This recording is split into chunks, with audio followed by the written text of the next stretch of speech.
Con ustedes, el pastor y evangelista Gavis Joel Bermúdez. La palabra que iluminará tu vida. Muy buenos días para todos. Les bendigo poderosamente en Cristo Jesús. Les extiendo un gran abrazo y espero que se hayan levantado muy bien, bendecidos y en victoria.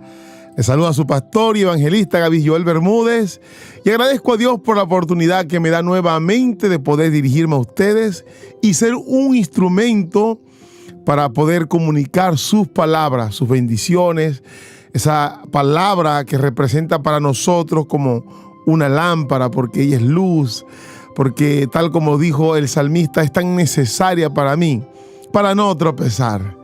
Le pedimos la dirección al Espíritu Santo para que nos ayude a entender sus palabras, guardarlas en nuestro corazón y ponerlas por obras, en el nombre poderoso de Cristo Jesús. Amén y amén. Nosotros como seres humanos hemos venido a este mundo y que entre otras cosas fuimos predestinados por Dios. Pero no podemos negar nuestra realidad como seres humanos, y es que Adán y Eva pecaron y de allí en adelante todos hemos recibido de esta mala acción. Y no solamente nosotros, sino toda la tierra. Vino la muerte, comenzaron las cosas difíciles para el ser humano. Comenzó a proliferarse el ser humano en maldad. Comenzaron a crearse tribus, pueblos, naciones, culturas, en fin. El asunto es que las cosas cambiaron de su orden natural. Y cuando nosotros nacimos y vinimos a este mundo, encontramos toda esta realidad. Y de acuerdo a esta realidad hemos sido formados. Y de acuerdo a la ciudad, a la cultura, hemos sido cimentados bajo preceptos que se han convertido en leyes en nuestras vidas. Yo no sé si usted ha escuchado ese refrán que dice, las costumbres se convierten en ley. Pero bueno, ¿cuál es el asunto con todo esto que estamos hablando? El asunto es que muchas de esas costumbres, culturas, preceptos, pensamientos, se han convertido en ley en nuestras vidas. Pero eso no significa que estemos muchas veces en lo correcto o que sea conforme al diseño divino con el cual Dios nos predestinó.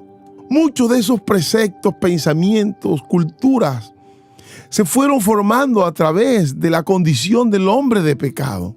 Por eso la palabra de Dios nos dice que cuando llegamos a Cristo, entonces Él nos hace una nueva criatura. ¿Cuál criatura? Lo que ya mencionamos, según el diseño de Dios, que fue distorsionado a través del pecado de Adán, pero que tuvo que venir Cristo, el Hijo de Dios, como un segundo Adán, para establecer en nosotros ese diseño divino. A lo mejor entendiendo todo esto, usted dirá, pero ¿cómo podemos saber si lo que hemos recibido en nuestro entorno es el correcto? O si a pesar que hemos dicho que creemos en Dios, estamos actuando o comportándonos según el diseño divino de Dios. Esta es una excelente pregunta, porque muchos a veces estamos convencidos que caminamos de la manera correcta y por causa de la ignorancia y de falta de conocimiento, estamos en error. Y esto nos ayuda a entender por qué entonces nuestro Padre nos ha dado un tremendo recurso que es su palabra, y que la misma palabra se describe como un manual de Dios para instruirnos y llevarnos a la verdad. Porque la misma palabra dice, y conocerás la verdad y ella te hará libre de la ignorancia, de la incredulidad y de ataduras que el mismo sistema ha puesto en el hombre para impedirle conocer ese diseño divino de Dios. Ahora sí nota usted por qué es un verdadero regalo que hemos recibido y por eso hubo tanta oposición para que llegara a nuestras vidas. Muchas personas murieron para que nosotros tuviéramos acceso a ella. Y aún teniéndola, tenemos oposición para poderla leer. Comienzan los ataques, el sueño, en fin, tantas situaciones que sabemos que vienen de las tinieblas para evitarnos llegar a este conocimiento de Dios. Esto nos lleva entonces a otra interrogante. ¿Cuál es la función en sí que cumple la palabra de Dios? Eso nos lo dice nuestro Padre en la segunda carta que Pablo envía a Timoteo en el capítulo 3, verso 16 en adelante. Toda la escritura es inspirada por Dios y útil para enseñar, para redarguir, para corregir y para instruir en justicia, a fin de que el hombre de Dios sea perfecto, enteramente preparado para toda buena obra. Tremenda información que el Señor nos ha entregado en esta cita bíblica. Toda, desde Génesis hasta Apocalipsis, fue inspirada por Dios. Y aquí nos lo dice claramente, para enseñar, para redarguirnos, o sea, para llevarnos a esa conciencia de que algunas cosas están mal en nuestra vida. Y entonces comenzar a corregirnos. Y para que esto sea posible, entonces también nos genera instrucción en justicia. Y tal como nos lo afirma en el verso 17, que todo el objetivo es de que nosotros seamos perfectos y enteramente preparados para toda buena obra. Cuando se refiere a esta perfección, nos está hablando según esa identidad divina con la cual Dios nos diseñó.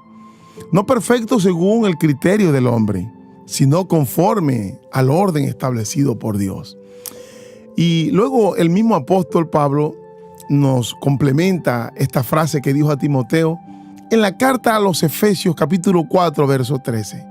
Hasta que todos lleguemos a la unidad de la fe y del conocimiento, lámpara a tus pies, del Hijo de Dios. Un varón perfecto a la medida de la estatura de la plenitud de Cristo. Hasta aquí comenzamos a unir y atar cabo de lo que ya había hablado a Timoteo. ¿Cuál es la intención del Padre? Que lleguemos a una unidad de fe a través del conocimiento de ese modelo que Dios nos dejó a través de su Hijo amado. Un varón perfecto, como ya lo mencionó también a Timoteo, y que lo vuelve a reiterar en esta cita y lo complementa diciendo la estatura de la plenitud de Cristo. O sea, nos está confirmando quién es ese varón perfecto. Pero observemos lo que dice el verso 14. Para que ya no seamos niños fluctuantes. Esa es nuestra condición antes de empezar a ser instruidos por la palabra de Dios. Niños inmaduros, fluctuantes, o sea, cambiantes, de doble ánimo, como lo llama la palabra. Pero observemos lo que continúa diciendo el apóstol Pablo: llevado por doquiera de todo viento de doctrina, por estratagema de hombres, que para engañar emplean con astucia las artimañas del error. Note usted que Pablo nos concluye una idea bastante explícita de lo que hemos venido mencionando. Muchos hemos sido formados bajo estas estratagemas de hombres, pero que al final son error de un diseño desperfecto, que en vez de ayudarnos, nos va llevando por el camino equivocado. Ahora, todo esto que hemos hablado, mirándolo desde un punto bíblico, espiritual, tiene mucha lógica, pero muchas veces para el ser humano es difícil poder entender, porque sigue evaluando su vida, aún llegando a los caminos de Dios, bajo sus propios preceptos, bajo su propio criterio. Y Dios necesita empezar a quebrar todo ese diseño desde que comenzamos a ser formados en este mundo y bajo este sistema de pecado, sistema de error. Y todos sabemos que cuando hay un error en un sistema o en determinado proceso, impide que pueda funcionar correctamente. Impide que pueda cumplir la finalidad. Hay algo que lo detiene. No sé cuántos han hecho ciertos procedimientos en la computadora y de repente sale la palabra error. Hasta que no se solucione el problema, no podrá cumplir la función que ha determinado. Por más que teclee, por más que insista, simplemente le aparecerá la palabra denegado o error. Yo creo que es necesario que oremos a Dios para que nos ayude a poder llegar a este entendimiento, que nos ayude a tener la actitud correcta para poder percibir aquellas cosas que están mal en nuestras vidas. Y para ir dando el desarrollo y el enfoque de lo que Dios quiere hablar a nuestras vidas, es necesario que podamos entender esto que les voy a decir a continuación. Me encontré con una frase de un físico muy reconocido, William Thomson, que decía lo siguiente: lo que no se define no se puede medir. Lo que no se mide no se puede mejorar. Y lo que no se mejora se degrada siempre. No se le olvide esta frase. Si es posible, anótela. Lo que no se define no se puede medir. Lo que no se mide no se puede mejorar. Y lo que no se mejora se degrada siempre. Esto es tremendo porque está relacionado con lo que estamos hablando.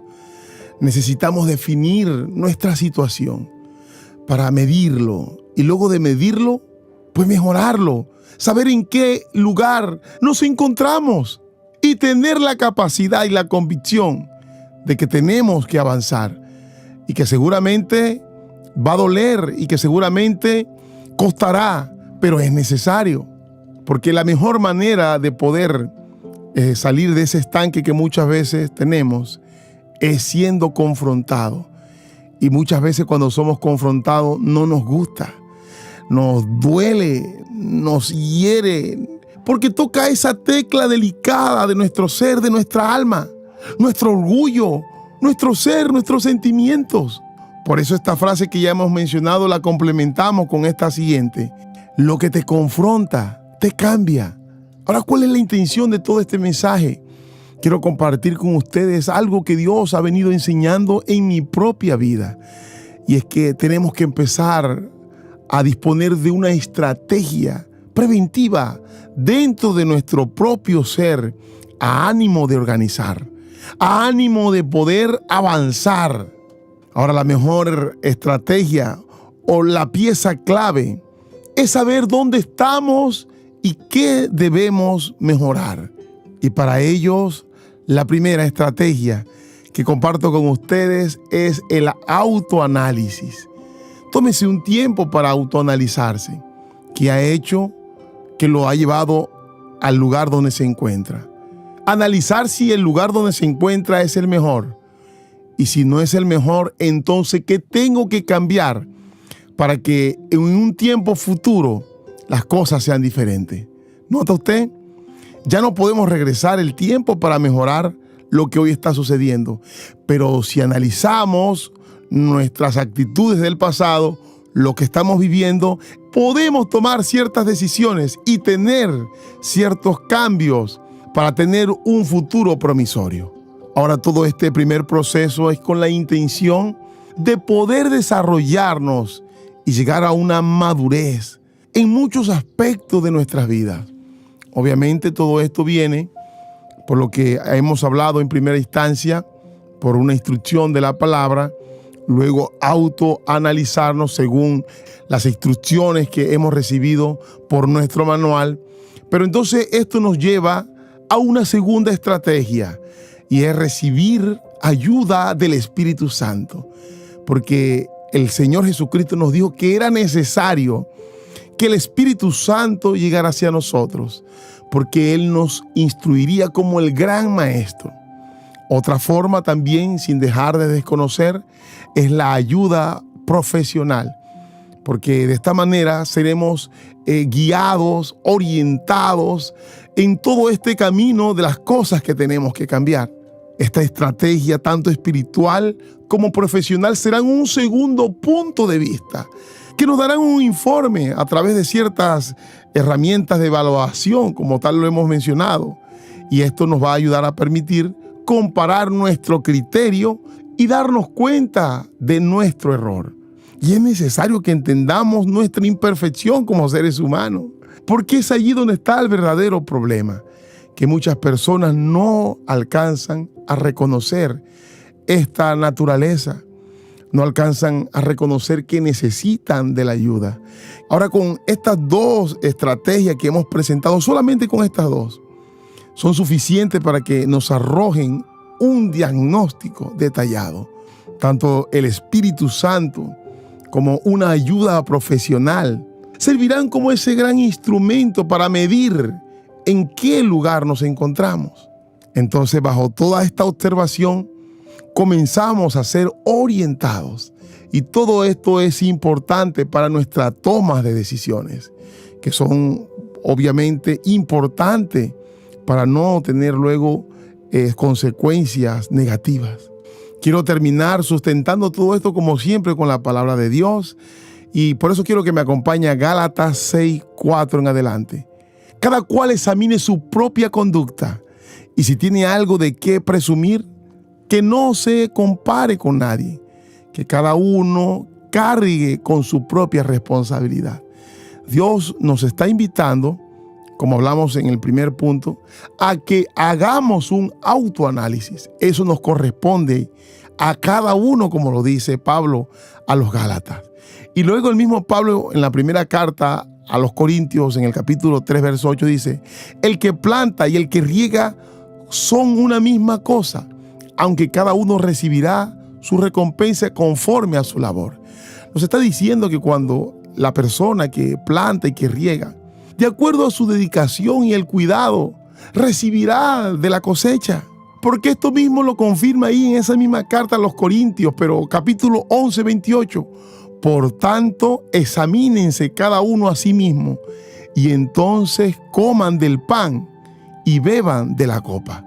Ahora, como un último detalle antes de terminar, autoanalícese, pero como si fuera poco, también pídale al Señor que escudriñe su corazón, tal como le decía el salmista. Examina, oh Señor, y prueba, escudriña mi mente y mi corazón. Porque nosotros no podemos engañar a Dios. No podemos tener una identidad falsificada. No podemos estar en error y creer que estamos bien delante de Dios, o inclusive delante de nosotros mismos o de los demás. Por eso necesitamos pedirle a Dios que escudriñe nuestro corazón y que nos ayude en todo este proceso, porque necesitamos de Él. Yo sé que hoy nos extendimos un poquito más de lo normal, pero el tema lo ameritaba. Creo que hemos sido edificados a través de este mensaje que el Padre nos ha enviado. Y lo digo yo primeramente en mi propia vida. Y espero que así lo sea en su vida, porque estoy seguro que es palabra de Dios. Les bendigo y le mando un gran abrazo, y esto fue Lámpara a tus pies. Hay una nueva historia que contarte, y es en Lámpara a tus pies.